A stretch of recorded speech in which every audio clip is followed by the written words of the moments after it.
يعمل معانا مداخله نشوف ايه اللي بيحصل في السودان. استنجد بيك يا عم. يا محمد احنا معاك طول الليل ما تخافش، احنا هنفضل معاك لغايه ما تخرجوا وتركبوا الاتوبيسات وتروحوا المطار. ممكن يتقتلوا في نص ساعه. ما حد لا محدش هيقدر يمس دم واحد. ارجو تدخل سريع، ارجو تدخل سريع. ولادنا في السودان بيموتوا من الجمهور الجزائري، الجزائريين بيقتلوا في مصريين في الخرطوم، ما كفاهمش اللي حصل في الجزائر.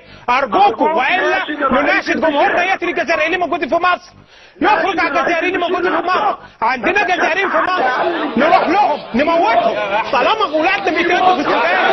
ناخد بطارنا، ما ينفعش يا جماعه. يا احمد شوفوا ولادنا في السودان الحقوهم. يا احمد صلي على النبي، يا احمد صلي على النبي. ولادنا بيناشدونا يا احمد، خلينا نحل الموضوع الاول. وفي 8000 واحد بيجروا وراهم في الشوارع بتوع الحزب المصري. طيب ضربوا بيجروا وراهم في الشوارع. طيب لازم تدخل. عندك يا عم الرهان، عندك 10,000 واحد ممكن يموتوا النهارده. احنا هنفضل معاك لغايه اما تركبوا الاتوبيس وترجعوا. ما تخافش يا محمد، ما تخافوش. يا محمد هيكلموك ياخدوا تليفونك عشان يقدروا يبلغوا اي حد من المسؤولين هنا بسرعه انتوا مكانكم فين عشان يبعتوا قوات سودانيه اذا كان في قوات سودانيه اصلا موجوده. كلمنا على التليفون. هيكلموك دلوقتي حالا يا محمد على تليفونك.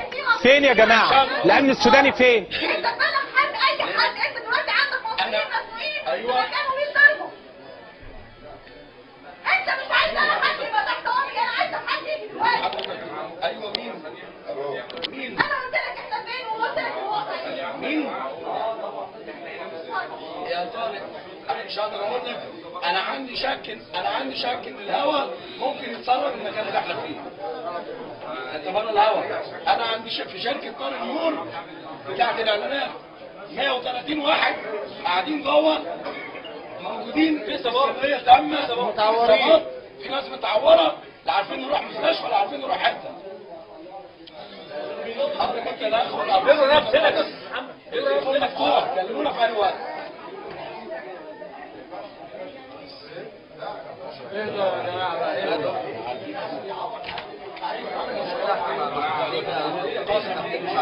كده الدنيا ولعت في مصر علينا يا جماعه. هو ده كان اهو